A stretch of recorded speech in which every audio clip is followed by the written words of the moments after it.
el director general de infraestructura, y nos va a hacer una ponencia muy interesante de toda la parte de infraestructuras que estamos desarrollando en la Comunidad de Madrid. Ayer ya lo anunciábamos, por fin en la Comunidad de Madrid comenzamos a realizar inversión y ampliaciones de red después de muchísimos años de parón, con lo cual, bueno, de nuevo estamos en un punto paradójico, porque fijaros, estamos apostando por la ampliación de red, por estructurar todavía mejor la Comunidad de Madrid, con una situación en la que todavía no sabemos cómo va a evolucionar este futuro, ¿no? Bueno, pues a pesar de eso, el esfuerzo inversor que está haciendo la Comunidad de Madrid es tremendo, y eso es un poco lo que venimos a contaros hoy con el responsable, que es el director general de infraestructuras. Gracias, Miguel, con lo cual te cedo la palabra. Muy bien, gracias Silvia.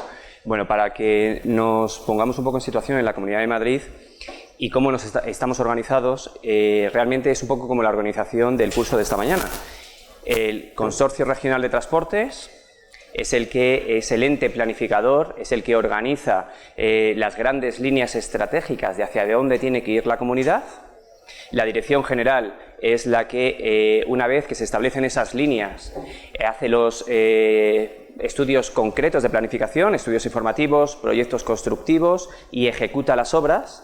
Y una vez ejecutadas las obras se las damos a nuestro cliente, que es o bien Metro o bien el Consorcio Regional de Transportes. Es decir, nosotros somos la parte central del sándwich. Estamos ahí y, por tanto, las directrices vienen marcadas por el consorcio, estamos de la mano a la hora de diseñar los proyectos y a la hora de ejecutar las obras con el consorcio y con Metro, porque son los que al final se van a encargar de la explotación de la red de Metro o de la explotación de los intercambiadores que construimos.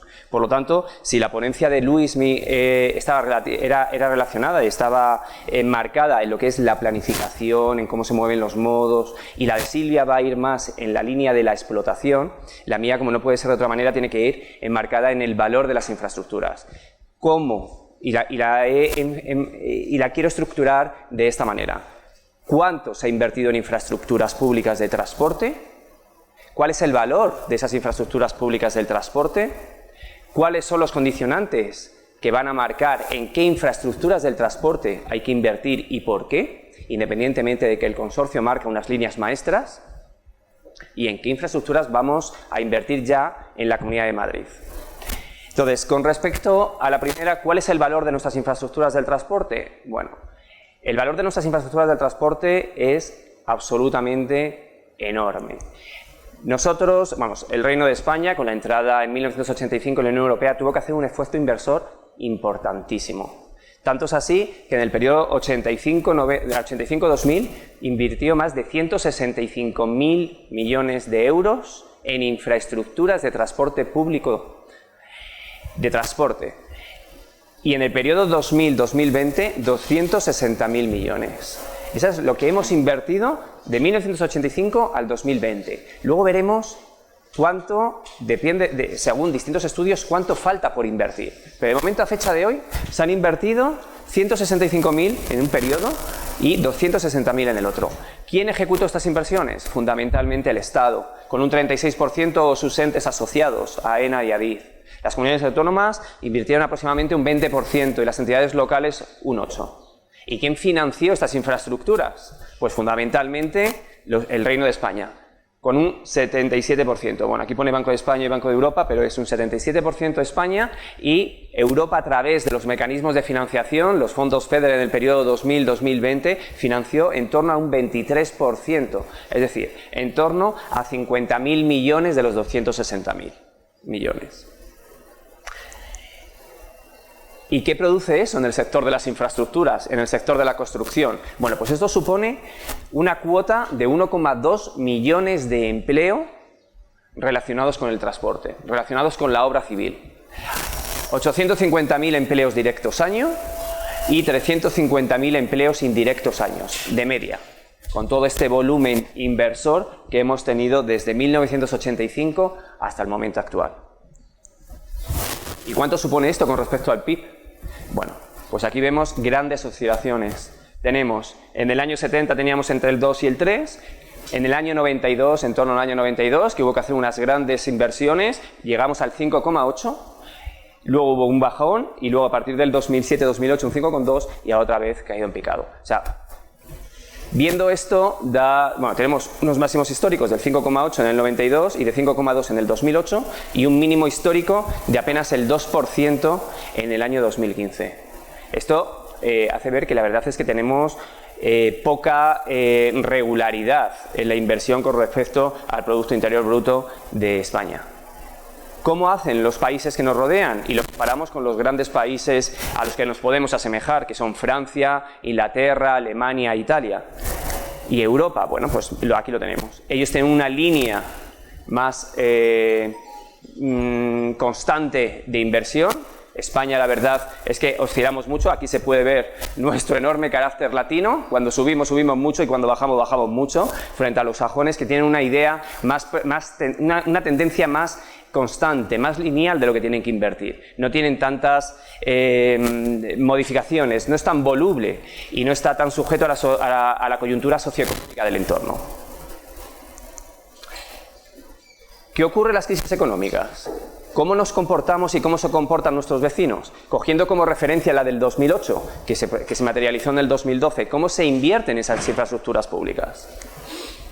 Pues Alemania, Francia y Reino Unido aumentaron la inversión de una manera sustancial, de manera distinta, pero sustancial. Reino Unido un 43%, Alemania un 17%, Francia se mantuvo pero porque tiene una cuota aproximadamente del 4% del PIB de inversión y se mantuvo constante. Italia un 15% y España un menos 21%. ¿Qué supuso eso? Bueno, supuso una enorme crisis económica en el sector, no solamente en el sector, bueno, España estaba metida en una crisis económica global y en el sector supuso una pérdida de 1,5 millones de empleos. Pasábamos del 13,3% de la población activa al 5,7% en el 14, ahora estamos en el 6,5%, es decir, tenemos un impacto. Se planteó la crisis económica sin una inversión en infraestructuras públicas, a diferencia de otros países. Ya hemos visto lo que hemos invertido. ¿Cuánto creemos que tenemos que invertir en los próximos años? ¿Y en qué? Bueno, hay distintos estudios que se establece. Si ya habíamos invertido en torno a 160 y 260, hay estudios en los que establecen que tenemos que hacer una inversión en infraestructuras públicas del transporte en torno a 57.000 millones de euros. ¿En qué? En nuevas infraestructuras, la base va a ser el modo ferrocarril, con una inversión en 650 kilómetros de cercanías y 145 kilómetros de metro. Esa inversión va a suponer 30.000 millones.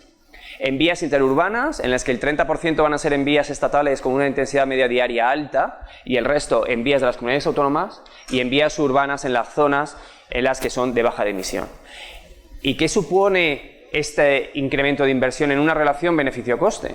Pues 72.000 millones de beneficio-coste con una relación de 1,62. Entonces tenemos ahora mismo ya el marco general. Hemos invertido en los periodos anteriores esa cantidad y se presupone que para los próximos años hay que invertir en torno a 57.000 millones en infraestructuras públicas. ¿Cuáles son los condicionantes que nosotros tenemos para seleccionar esas inversiones? Para seleccionar dónde tienen que ir los recursos públicos. Pues tenemos, antes de eso vamos a entrar, para condicionar, ir viendo las distintas variables que nos van a condicionar en la selección de las infraestructuras, tenemos que hacernos un mapeo de dónde estamos y por qué tenemos que invertir en estas infraestructuras. Y para eso, estos datos generales que ayer comentaba por la tarde. La densidad de España es de 94 habitantes por kilómetro cuadrado. La densidad del resto de países europeos, que llevo comparándolos en el resto de la presentación, son de 275. 196, 123. La densidad de la Comunidad de Madrid es de 841 habitantes por kilómetro cuadrado. Bien. En la Comunidad de Madrid, 841 habitantes por kilómetro cuadrado. En la Ciudad de Madrid, 5.300. Pero en los barrios donde ya estamos invirtiendo en infraestructuras públicas, en las prolongaciones de metro planificadas, tenemos densidades que llegamos hasta los 30.000 habitantes por kilómetro cuadrado. Por lo tanto, ¿qué inversiones tenemos que hacer? Bueno, pues tenemos que hacer inversiones que sean capaces de movilizar a toda esa carga de personas. Pero no solo es eso, sino que vamos a seguir creciendo en la población urbana y metropolitana. Según el Banco Mundial, En el 2007 había un 60% de población mundial, del periodo 8 al 18 se incrementó un 10%, pero es que en el 2050 va a ser el 90%, se va a concentrar en la población urbana y metropolitana. Por lo tanto, tenemos que seguir invirtiendo en esa línea, tenemos que seguir invirtiendo y focalizando ahí. ¿Y por qué tenemos que hacer? Porque las infraestructuras que nosotros planificamos son largoplacistas. Cuando el consorcio va marcando las líneas, estamos hablando de infraestructuras con años horizonte de 10, 15 años de puesta en servicio. Pero aparte, estas infraestructuras tienen que ser sostenibles. ¿Por qué tienen que ser sostenibles? Porque las ciudades españolas, de acuerdo a los estudios que ya han hecho Clean Cities, en una valoración de 60 organizaciones, 6 países y 11 indicadores, las ciudades españolas suspenden absolutamente. Tanto en calidad de aire, bueno, fundamentalmente en calidad de aire. Y la ciudad de Madrid acumula 12 años consecutivos de vulneración sistemática de los valores recomendados por la Organización Mundial de la Salud. Pero no solamente esto, o sea, eso es la situación actual, pero a la situación actual le tenemos que seguir, le tenemos que unir el patrón que nos ha marcado Europa y al que el Reino de España se ha unido en sus competencias y la Comunidad de Madrid se ha adherido en su rango competencial, que es conseguir que en el 2050 las emisiones de gases de efecto invernadero sean un 90% con respecto a las emisiones que había en el 2010. Es decir, que de casi los 300 millones de toneladas de CO2 que se emitían en el 2010, apenas quedan un 10%, un 30% en el 2050 que serán absorbidas por los sumideros de carbono. ¿Qué es lo que se está buscando? ¿Cómo se ha planificado a nivel del Reino de España, que es el que tiene las competencias para bajar en los periodos 2020 y 2030? Potenciar fundamentalmente el transporte por ferrocarril.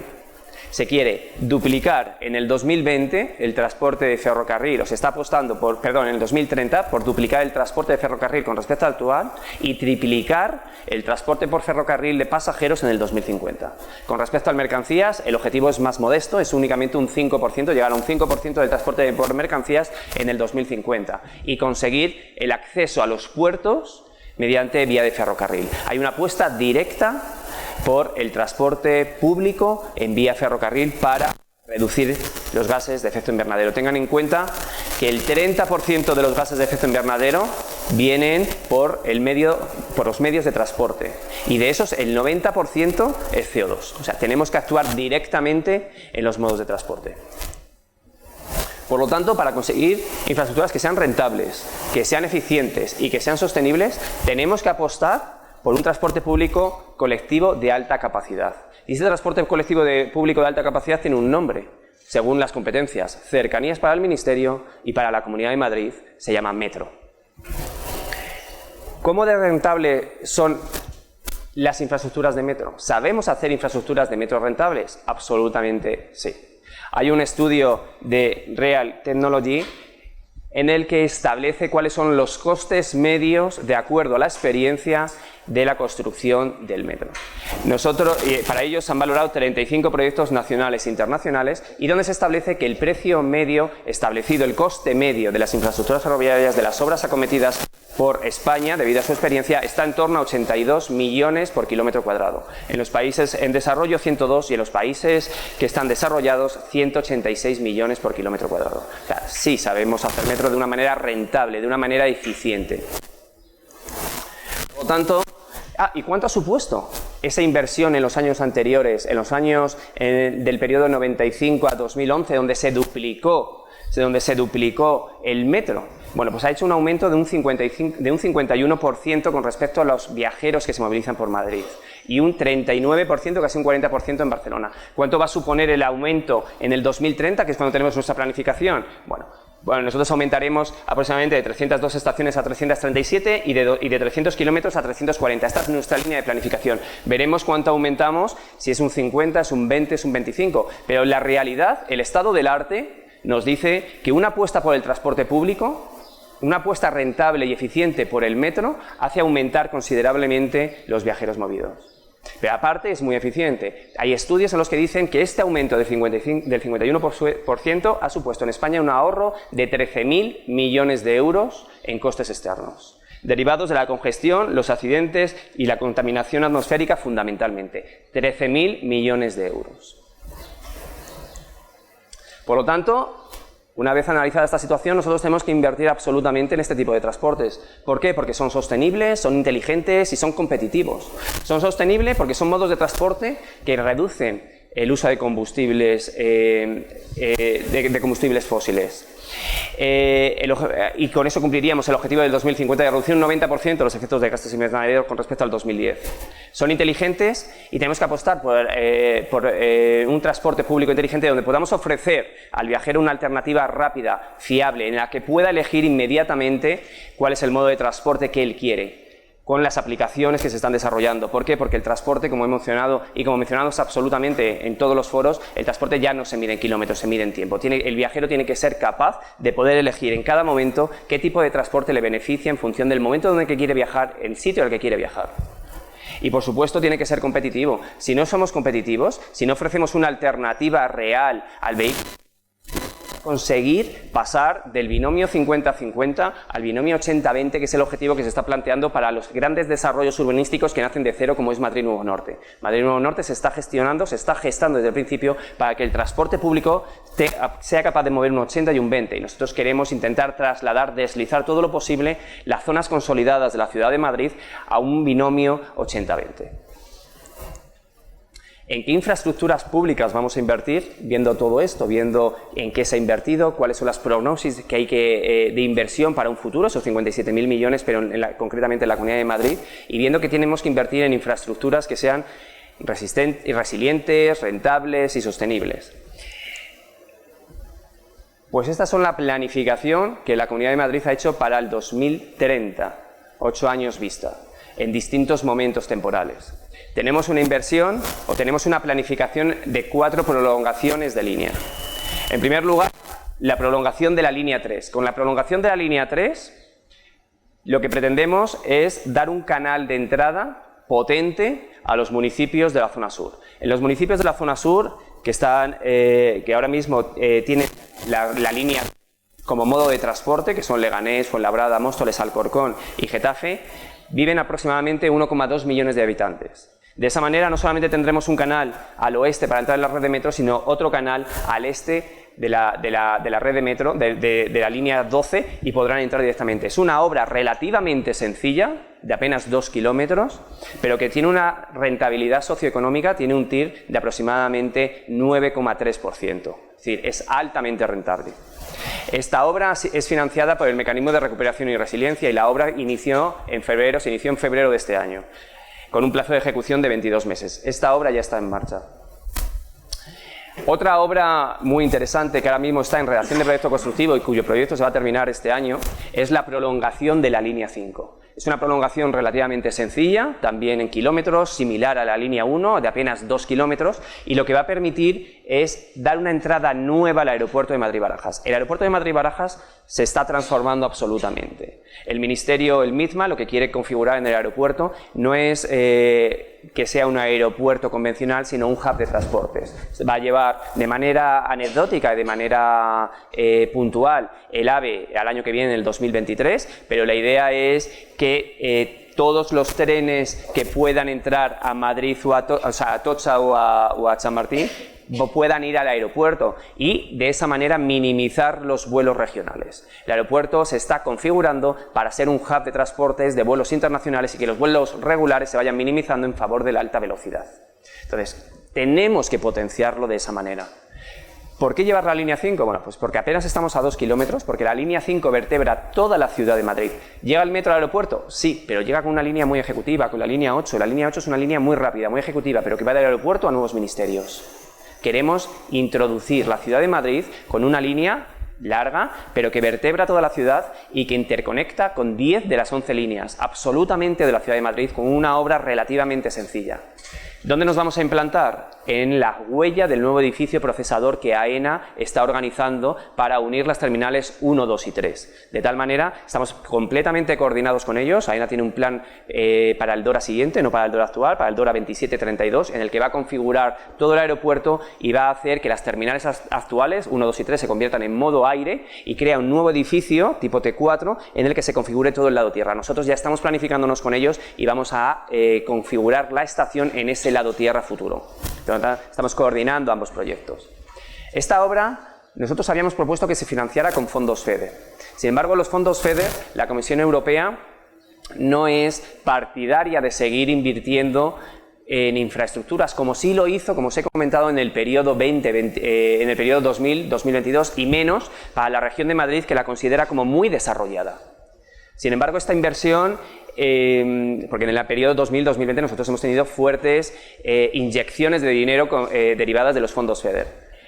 Sin embargo, tuvimos una reunión, vino la Comisión Europea, nos hizo un examen exhaustivo y nosotros les conseguimos convencer que la línea 5 no es una línea de prolongación a nuevos desarrollos urbanos, no es una línea al uso como se habían financiado o ejecutado otras líneas altamente financiadas por fondos FEDER, como la línea 10 o como la línea 11 o Metrosur. No, es otro concepto distinto. Es contribuir a la remodelación del transporte en el 2030-2050. Al final, han aceptado y van a financiar la línea 5 con fondos FEDER. No sé el mapeo general de Europa, pero ya os aseguro que es de las pocas infraestructuras ferroviarias que se van a financiar en el periodo 2021-2027 con fondos FEDER con el objetivo programa 2.8 de infraestructuras de transporte. La línea 3, por el contrario, es una línea muy ambiciosa. La línea 3 no es una línea nueva. Ya en el 2007 el consorcio ya decía que había que remodelar el arco este de acuerdo a que iba a haber grandes desarrollos urbanísticos por esta zona. Y ya había dibujos planificados en el que la línea 11 llegaba hasta Arturo Soria y giraba hacia Chamartín. Pero la ciudad de Madrid en esos años, en estos últimos 15 años, ha crecido también por este arco. Por lo tanto, hemos redibujado la línea 11. ¿Cuál es el objetivo de la línea 11? Bueno, hay muchísimos objetivos. Primero, canalizar el tráfico de una manera ordenada de los desarrollos del sureste a medio y largo plazo. Para eso hay unas conversaciones absolutas de planificación con el Ayuntamiento de Madrid para ordenar estos desarrollos y ver cómo se van a descargar en las líneas radiales para que en su vez vayan a la potencial red de metro. Y por otro lado, descongestionar la línea 6. La línea 6 la línea 6 no es una línea origen-destino, sino es una línea distribuidora. Si Luis me decía antes que las condiciones de pandemia eran de 2 viajeros por metro cuadrado aproximadamente, la línea 6 en hora punta, en alguno de los tramos, fundamentalmente entre Plaza Elíptica y Avenida América, llegamos a los 6 viajeros por metro cuadrado. Y las recomendaciones son entre 4 y 4,5. Es una línea altamente congestionada. Tenemos que actuar para descargar la línea 6. La hemos dividido en varios tramos, la línea 11. Ayer, Consejo de Gobierno aprobó el tramo que discurre entre Plaza Elíptica y Conde de Casal. Las obras se inician este año.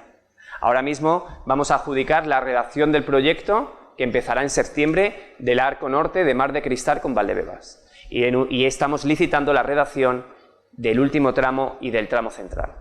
Es un plano, es un objetivo muy ambicioso, pero ya decimos que tenemos que planificar y tenemos que diseñar estas infraestructuras de largo plazo debido al enorme valor añadido de una manera sosegada y tranquila. Y por último tenemos la prolongación de Chamartín, desde Chamartín a Fuencarral Norte embebido en Madrid Nuevo Norte. Es una línea que va a crecer, que se va a crear para dar cobertura a ese enorme desarrollo urbanístico.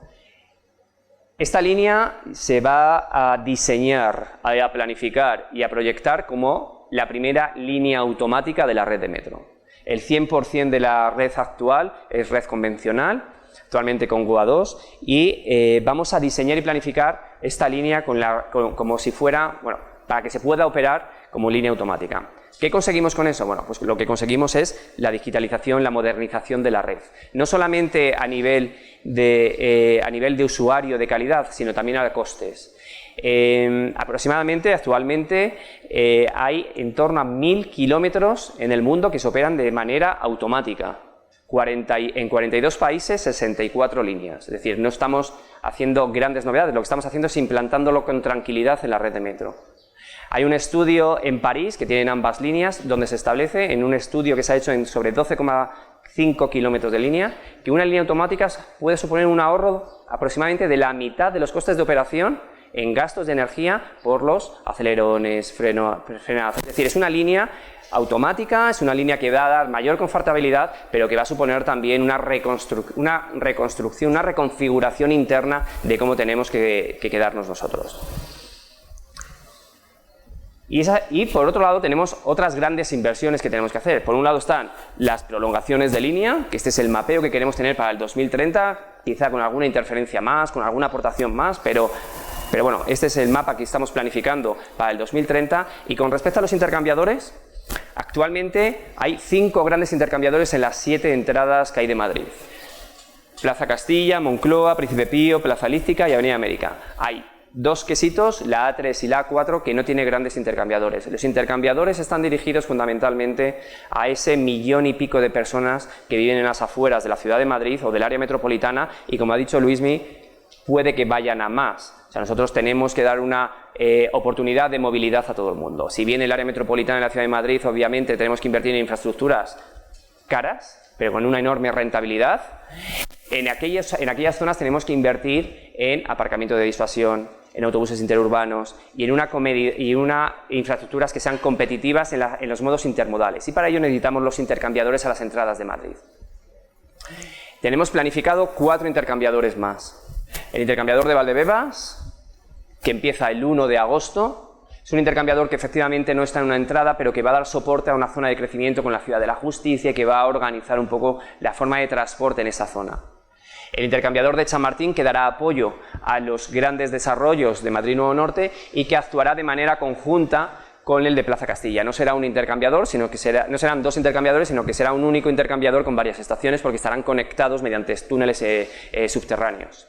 Y por último, completamos el anillo de la A3 con Conde de Casal, cuyo proyecto está redactando el consorcio y que vamos a licitar previsiblemente este año para empezar las obras al año que viene, y el de Legazpi, que estamos redactando ahora mismo una adecuación del plan especial y estamos licitando la redacción del proyecto constructivo. De esta manera, ¿qué es lo que nos queda? Pues un mapa mucho más completo. No solamente las prolongaciones de línea, sino que con los intercambiadores cerramos lo que es toda la configuración de la gente que no vive en el área metropolitana. En cifras, ¿cuánto estamos hablando? Bueno, pues estas son las cifras, lo que va en fondos de cohesión, FEDER y en mecanismo de recuperación y resiliencia. Aproximadamente, el crecimiento de metro, las prolongaciones de la línea de metro, va a suponer un presupuesto estimado de 2.340 millones de euros. Y la construcción de los 4 intercambiadores de 160 millones, para un periodo 2019, donde empezamos a hacer la planificación de las obras, hasta el 2030, donde se podrían poner en marcha todas estas infraestructuras. Un valor total de 2.500 millones. Y era cuanto quería contaros, salvo que tengáis ahora cualquier pregunta.